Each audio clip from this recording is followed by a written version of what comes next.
Hi, everybody. So, I am Gerardo Di Filippo. I lead Amazon business for Italy. My job today here is actually to introduce you to our next customer, our next guest, that is Paul Harlington from TUI. Paul is a group director of TUI. TUI is the number one tourism business with 20 billion euro turnover. Paul is a recognized thought leader in the procurement industry. He is a fellow of the Charter Institute of Procurement and Supply, and he also speaks in various professional conferences about procurement, and in particular about digitization of procurement. He's also, on a personal note, sport addicted, if I may call it like that. He has passion in running, cycling, boxing, and cross-training. He's completed 5 marathons in the last year, and he's just completed a full Ironman a few weeks ago. Let me say, wow, here. But he did that for a good purpose, also to raise awareness and money for mind and mental health charity. So, welcome, Paul.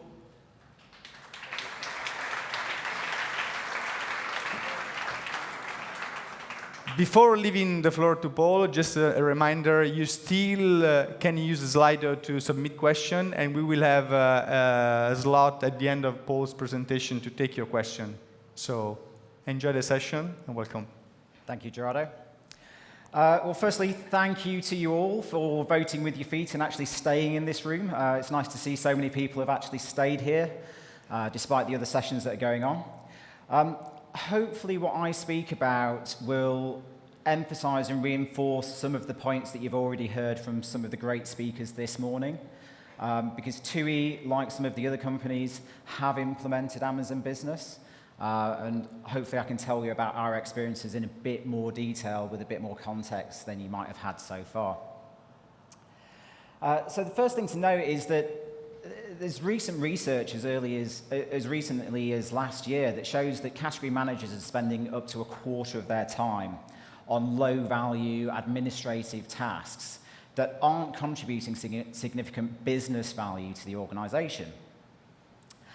You also find that, in my experience, you've got buyers maybe in operational transactional areas that are spending hours to save cents when they're sourcing low-value items. And when CPOs like myself are increasingly pressured to free up resources for bigger projects, that can create a huge conflict.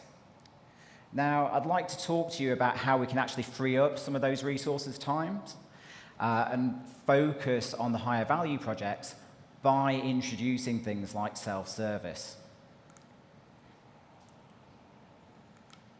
If this works. There we go.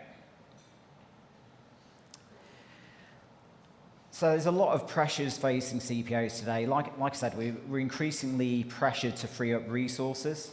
If you look at a recent survey from Deloitte, there was a couple of statistics that really stood out to me. The first of which was that about 73% of CPOs were saying that they have the support of the organization's leadership for their procurement strategies. But only 1 in 4 of them actually considered themselves to be an excellent business partner. And that does lead to the question, well, what does it mean to be an excellent business partner as a CPO? And hopefully I'll come back to that. But the other thing that CPOs are increasingly pressured to do is reduce the total cost of ownership in an organization. So not just cutting the costs on deals, but actually cutting the process costs and the business costs associated around that entire value chain. Now, you heard this morning that traditional sourcing might take 3 weeks to delivery, but that's simply the time elapsed. How much effort goes into that traditional sourcing is another critical factor, in my opinion. I think the other thing that we're increasingly pressured to do is focus on the customer experience for our internal customers. There's no point having 100% effective controls if the users are so frustrated by that experience that they go outside of your controls. So what does it mean to be an excellent business partner as a CPO? Well, for me, it's about not being seen as the procurement police, which we can often be accused of. It's about being seen as an enabler to the business. And yes, we want to focus on the bigger deals where we can add the most value, but we can't make the mistake of ignoring the long tail. We need to make that long tail efficient, both in terms of cost and process, and empower our internal customer to source the things they need. Because in the long tail, it might be low-value, non-repeatable items and services for us, but for those people in the business, that can be hugely critical to maybe the success of their business unit or simply the efficient running of that business. So I argue that we need to be smart enough to know where we add the most value and brave enough to admit where we do not add value to that procurement process. And the other thing I always remind people of is, especially with low-value buying, your customer has probably researched what they want to buy before they've actually sent you that free text purchase order. So why duplicate that in your buyer pool? So what's my strategy at TUI? Well, my procurement strategy at TUI can be summarized as making procurement simple and then keeping it simple. One of the ways that we're doing that is Amazon Business, which I'll start to speak about a bit more in the following slides. But we're also starting to use tools like Celonis, and there are other ones out there. But Celonis will take date stamps from SAP Finance and procurement data and help you to identify bottlenecks in your workflow and approval chain, so you can work on process efficiency. It can also start to identify where certain categories of purchase or where purchases from certain departments and organizations within your business are getting stuck, again, allowing you to increase the efficiency that's happening within your company. I also encourage my buyers to work with us on an efficiency initiative, and it's an open forum where anybody can stand up and say, I think this process or this way of doing things is inefficient. I think we could be doing it in a different way. Or simply say, I don't like the way this is done. Can you help us identify a better way to do it? And that actually generates some really interesting conversations and empowers the buying organization that they can come up with the ideas, but also that they know that they are being listened to. Now, hopefully through doing those things, we keep procurement simple, but we also free up resources to work on those higher value deals where we can deliver the most value to the business. But at the same time, proving to the board and the management that we're not making procurement so simple that people are actually spending more money or spending money on things that they shouldn't be doing. And I think that's a bit of a theme from this morning, but probably you'll see more of it this afternoon as well, that a lot of the time making procurement simple and implementing something like Amazon Business, people are scared about the controls and the governance.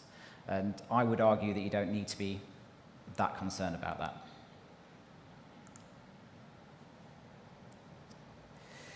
Now, reducing your total cost of ownership for your procurement processes and being a business partner will inevitably deliver you to technical solutions such as marketplaces.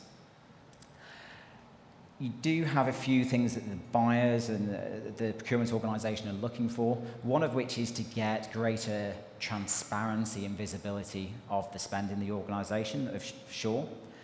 And a lot of times there is demand for greater control and compliance. Yes, but I would argue that it needs to be efficient control and compliance. There's no point having those controls, as I said, if it forces people to circumvent them just to get their business done.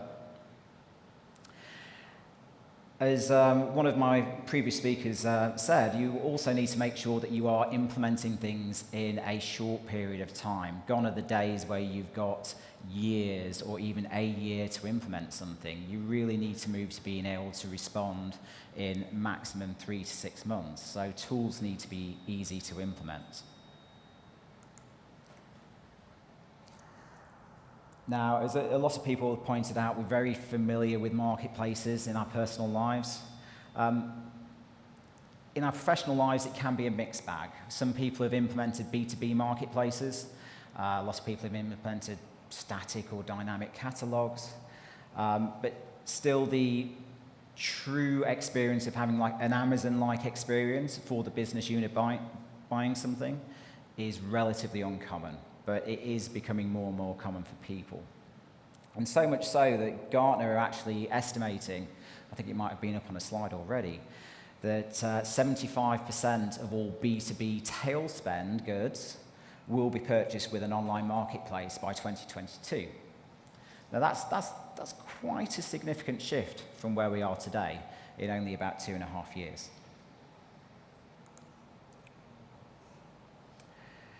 Now, ignoring the Finding Nemo quote there, if you look at the other picture, what you see is a cleaner fish on the underside of the turtle. And why is that relevant? Well, that's an example of self-serve in the natural world.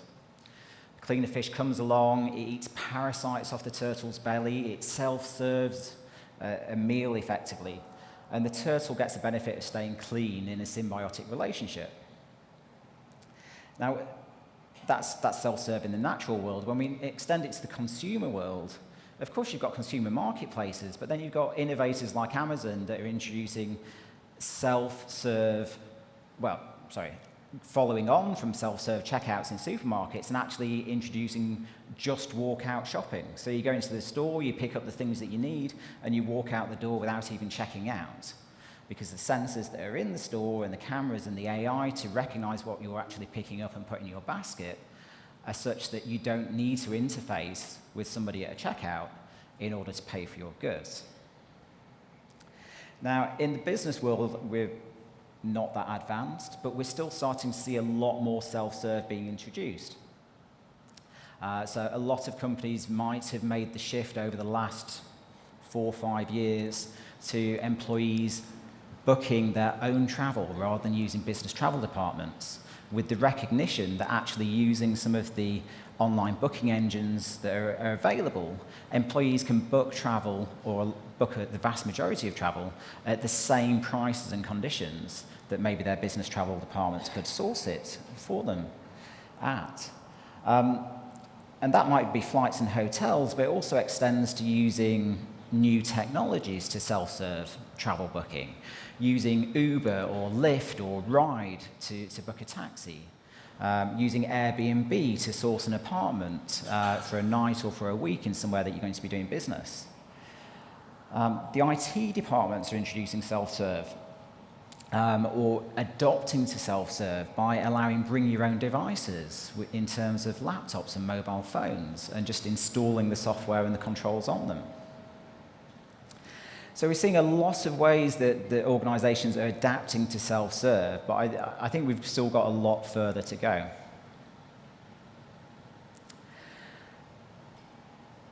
Now, low-value buying in the past has focused on things like stationery, it's focused on IT, it's focused on personal protection equipment and things like that. A lot of the ways that organizations have dealt with it has been through the use of things like static catalogs implemented in your ERP, maybe a dynamic negotiated catalog reached through Punch-Out. And then you'd have had different sourcing techniques such as volume aggregation or supply reduction.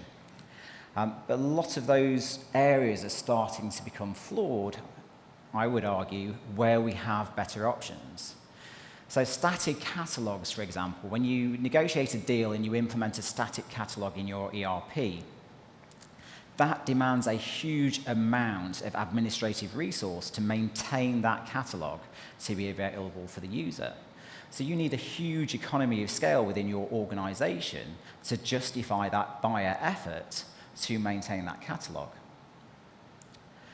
When it comes to dynamic catalogs, so-called punch-outs, maybe common with stationary deals or maybe some IT resellers, you may have negotiated the very best price on some of the core items that you buy, but typically you will have not the best prices on the non-core items because that's where the supplier is making their margin and they're relying on the people buying the non-core items to actually make up all those cents that you saved on the things that you do typically buy.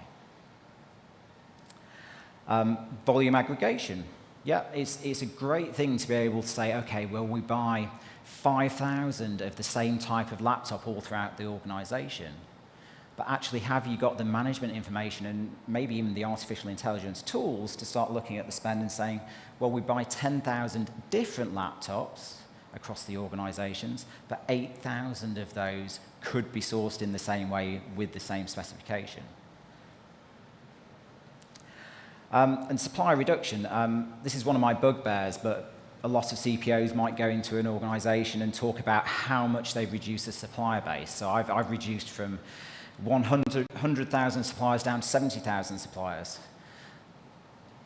Has its benefits? Yes, but there's a lot of arguments to say, well, so what if you haven't got the controls to stop those suppliers reducing again? Because typically supplier reduction is very much a cyclical thing. You cut the number of suppliers by 20, 30%, and then a lack of controls within the organization means that the supplier numbers just reduce again in the very near future. Now, some people try and get around this by implementing the B2B type marketplace solutions, and actually some of those partner with Amazon Business. But a lot of those platforms rely on vendors actually signing up to that platform. So the common thing I see is CPOs saying, well, I don't want to sign up to that platform because it hasn't got X, Y, and Z key supplier in there for me. There can also be a lot of questioning around the costs associated with that marketplace. So really, when we look at all those different marketplaces and techniques, are they generating true efficiencies? Are they efficient? And for me, the answer is no. Now, especially for the low value spend, I would argue that you need to let the marketplaces work for you. So with something like Amazon, it's a consumer marketplace that's driven by consumer behavior. And actually, for a vast majority of goods that you can source, there is going to be very little cost or quality difference between what's available to the consumers compared to what you need or what you want to buy for your business. Now, if Amazon Business has got hundreds of millions of products and services available, all driven by market forces to make sure that the prices remain competitive, why do you need to go and negotiate that on your own for that long tail? I would argue you don't.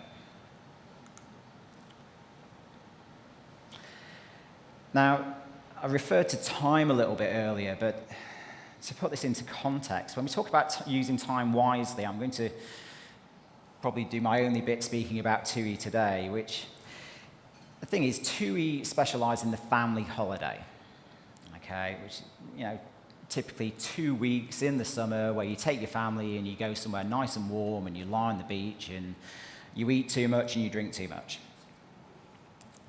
But what a lot of people fail to recognize is that for a family, a family holiday is the biggest investment that they will make in that year. Not financially, but of time. Because that 2 weeks with their family is time that they will not get back if it goes wrong. And for me, that really embeds the value of time into the conversation. Now, if we recognize that in our personal lives, that 2 weeks is really important and we won't get it back, why don't we actually start to recognize that in our procurement teams? Because, as I said, when we talk about the long tail of the supply chain, if you've got a buyer that's spending hours to save cents, why is that relevant? Why are we allowing that to happen?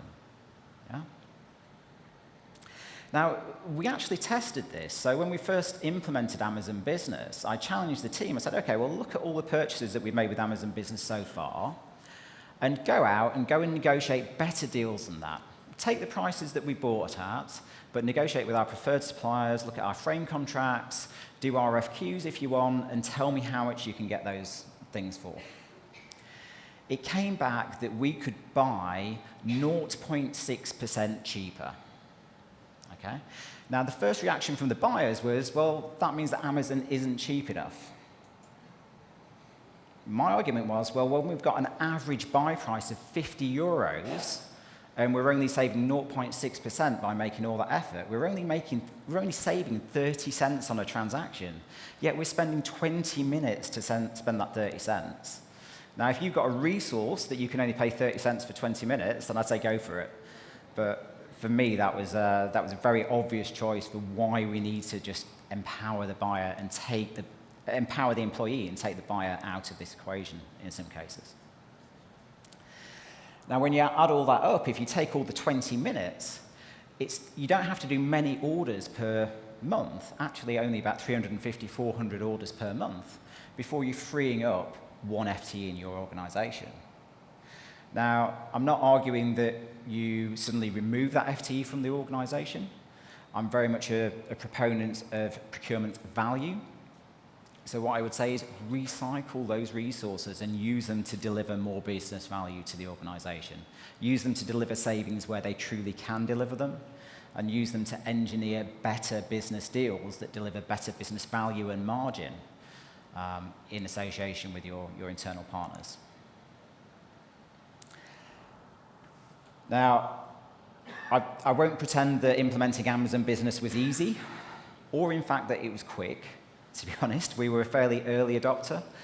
I first pitched to my CEO about doing low-value buying, I think in May 2017, and then we started speaking to Amazon in about September 2017. So we're about 2 years on from that conversation. And it's still fairly early days, but I am convinced that we're on the right track. Some of the lessons learned that we saw was, firstly, when you're implementing something like Amazon Business, really challenge the approvals logic and hierarchy in your organization. Because how many of you have organizations where somebody might buy something for £400, £500, and it's going through 5 levels of authorization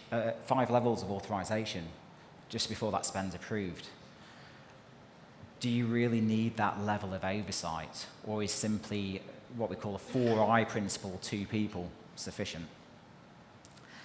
Now, your organization will fear removing those sort of approvals, but actually when you look at it and you analyze it and you just compare the risk compared to the alternatives, typically you're not increasing your exposure, or the difference is very, very small. We did find that it took a while to educate our accounts payable teams about exactly how this worked. Whilst they might be familiar with Amazon in their personal lives, they didn't quite understand how it could work in a business context, so there was some work to do there. And you do still need to be careful of tax regulations, especially when you're deploying this throughout Europe, where Amazon has its sort of fulfilled by concept. You need to make sure that the VAT or the tax invoicing that you're receiving is appropriate to your organization, and that you can actually claim that back in an efficient way. Now, the great lesson learned is, of course, Amazon Business is really easy for your employees to understand. You need to do very little training to educate them on it, because most of them have used it in their personal lives. But you do need to educate them as to the differences that you see in the Amazon Business solution. And typically that's where you restrict or block items in the Amazon Business marketplace. If you block items, then the employee will search for something, they won't be able to find it. If you restrict an item, they will search for the goods, they'll be able to see it, but they won't be able to buy it, or they won't be able to buy it without going through some sort of level of buyer approval. Now, when we first implemented Amazon Business, we started blocking or restricting a lot of things, and some of them on my own personal instruction. For example, I told the team, well, I don't want anybody to be able to buy gift vouchers, because for me that's like cash. So we've got a really high fraud risk that people can just order cash and then they can walk out with it. I reversed that decision about 6 months ago. Reason being, people were buying gift vouchers outside of the procurement systems. So they hadn't stopped buying them, and there were valid reasons why they were buying them for things like employee reward. So why not put it in a system where you've got transparency and visibility that they are buying it, rather than implementing controls that mean that they circumvent it? I also saw that some people were very hesitant and didn't want to go live with the system until they had 100% accuracy in some of the products that were on there. Now, with something like Amazon Business, you have to accept that it's such a huge marketplace and that goods and services are typically loaded by the vendors that there will be misclassification of goods and services, there will be errors. So you can never have a 100% accurate system, but you have to accept that maybe a 99.9% accuracy is more than sufficient for most people. The final lesson learned was to really consider implementing minimum order values. Now, the introduction of the Amazon Day concept, where you've got a nominated day for deliveries, is really good to cut down on logistics and packaging. But implementing minimum order values can also do that as well and drive the right behavior, that suddenly people aren't just ordering one thing every day and suddenly just increasing the carbon impacts, both of the deliveries, but also the packaging that those goods are coming in. So just to start bringing this to a close, implementing Amazon Business was a really easy choice for me. The logic that, why spend those hours to save that extra 0.6% just really resonates with me. It was also something that was really super easy to sell to my CEO as well, because I only had to say, we are implementing Amazon for Business to make procurement simple, and he got it. And I would argue, how many of you have been able to explain a procurement project to your CEO in such simple terms and for him or her to simply get it? It's quite rare, to be honest. We're usually pretty much understood as a function. I did have very little management resistance to implementing Amazon. The main challenges I had was the fear around the loss of controls and governance, all of which have appeared to be unfounded. But what I would say is you can't just lie on the beach, sipping your cocktails and expect implementing Amazon Business to be easy. You need to put a lot of effort into the change management, the communication. In particular, I think what I've seen in all the speakers this morning is it's a fairly slow start. Don't expect to implement it and then suddenly 100% of the organization are using it. You need to continue to drive and push it and work with Amazon's teams to help you make it a success.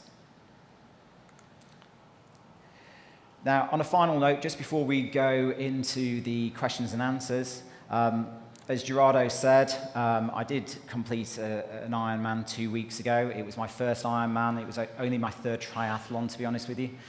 I trained for 11 months, 20 hours a week, just to get prepared for that. And that was all about raising money for Mind, the mental health charity. That's something that's very dear to my heart. I'm not ashamed to say that I am somebody that suffers from clinical depression, and it's something that I've battled with a lot of my life. But I'm very passionate about raising mental health awareness. So raising money for Mind and doing the Ironman was one of the ways that I did that. Now, with World Mental Health Day coming up tomorrow, as a matter of fact, I would like to ask you to consider two things. One, if you'd like to, if you've enjoyed the presentation, then please go to justgiving.com, search for Harlington, and make a donation to Mind as little or large as you wish. But more importantly, and this is my greater ask to you, with World Mental Health Day tomorrow, please do consider going into your organizations and talking to your team or talking to the wider business about mental health awareness. Because I'll tell you two things. A lot of people know the fact that 1 in 4 people experience a mental health episode or illness at some point in their life. Yeah? That means that approximately 100 people here have had or have experienced a mental health issue. But the more important statistic for me is that 100% of people actually have mental health, because it's good and bad. It's on a spectrum, right? So every single person in this room has got mental health. The more we can get that message out to our businesses and to act as leaders in reinforcing that message that it's okay to talk about these things, then the more we'll be able to help people. And with that aside, I'll invite Gerardo back up, and any questions that you'd like to submit on Slido, or indeed, if you want to be old school and shout them out, then you're more than welcome as well.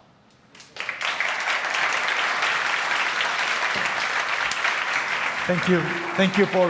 Very insightful. And you touch upon a lot of subjects from transparency to total cost of transaction that we heard from many different customers. And it's always good when you hear from customer speaking about what is our vision. So it's always a good thing. So first question, very interesting one. How do you attract talent and develop your staff in procurement? Okay. Well, the good thing for me is that attracting staff, generally people are quite attracted by the TUI name because the travel industry is quite exciting, people are quite passionate about holidays and travel, so we tend to get a lot of applicants. But when it comes to getting people into the organisation, one of the key things for me is about selling our vision and strategy. And I always remind anybody in the organisation or that's applying into the organisation that my function is all about generating business value. It's not about cutting costs. For sure, we have KPIs to reduce costs and to demonstrate value reduction. But if we're not delivering business outcome and margin as a result of that, then we're not doing a good job. And that typically, really empowers and encourages people. In terms of developing staff in procurement, it's all about giving people projects like this. Amazon Business was something that I had very little personal involvement in, other than to sponsor it, to come up with the idea, and to solve problems as they arose. But it was one of the people in my team that ran with this from start to finish, really empowered to deliver it in the best way possible. Good. Next question is about, which kind of purchases, which kind of goods are you currently buying with Amazon Business within your whole spectrum of, control? Yeah. So I was actually having this conversation with somebody over lunch. We started with Amazon for Business in a really unstructured way. So we're letting people buy as much as possible to see what they want to buy. For sure, they're buying things like stationery, they're buying things like IT consumables, charger cables for mobile phones, cases, privacy filters, monitors. But we're seeing different use cases come out. For example, we buy branded merchandise that we've put into our hotels all around the world. Things like T-shirts, caps, fluffy toys, frisbees. And typically they're things that we'd source in bulk, we'd bring into the head office, and then we'd ship out to 380 different countries around the world. Actually, at the moment, we're looking at using Amazon to ship to those destinations directly, because most of the time, those are low-value consumable items that we can source just as cost-efficiently, or virtually as cost-efficiently, in lower volumes as we can in bulk. And if we're saving on those logistic costs by delivering them locally, then that's fantastic for us. We also see other areas that are transferring. Basically, we cancelled all our standard catalogues, and things that we used to purchase via standard catalogue, for example, health and safety and personal protection equipment, that's almost exclusively sourced through Amazon for Business now. Yeah, you touched upon a very, very good subject. We mentioned that we are available in 5 marketplaces in Europe, but we can actually ship across 70 countries, so it's a very valid point. Next question is about payments, so touchy subject. How are you managing payments with Amazon Business? And maybe in general and with Amazon Business, let's say. Yeah, well, I mean, in general, we have lots of different payment methods. So particularly for our hotels, we pay them in very different ways from our airlines and from our indirect goods. But when it comes to Amazon Business, we started off for the pilots and the rapid deployments where people were accessing Amazon for Business directly. We started off just with company credit cards behind it because that made it really easy to implement and go forward. But as we started to productionize the system and have Amazon for Business linked to our ERP, which is SAP SRM, we basically direct the invoices through the traditional accounts payable process and deal with them that way. I think For sure, there's some opportunity for automation, such as Renata has done, but we've got a little way to go before. It's a step by step. It is, yeah. Yeah. So I think our time is over. So thank you again, Paul, and thank you everybody for being with us. Just a round of applause. Thank you.